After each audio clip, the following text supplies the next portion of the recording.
அவன் ஆள் எப்படி? களக்கூத்தாடி பைய சார். சின்ன வயசுல அவன் தங்கச்சி கூட இந்த ஊருக்கு பிச்சை எடுக்க வந்தவன் சார். அப்புறம் எப்படியோ கைய ஊனி கால ஊனி இன்னைக்கு என்னடானா விஞ்ச் ஆபரேட்டர் ஆயிட்டான். பரவாயில்லையே சார்.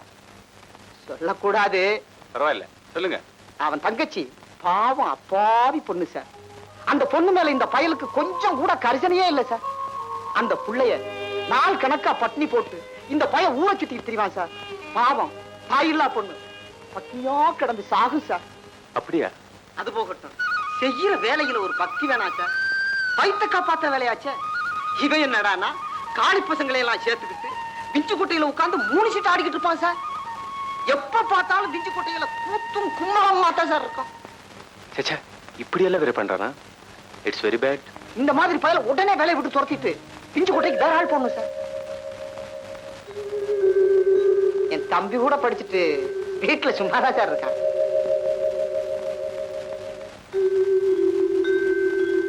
ஆமா, நம்ம ஆபீஸ்ல தம்பியே இல்லாத கிளார்க் யாராச்சும் இருக்காங்களா?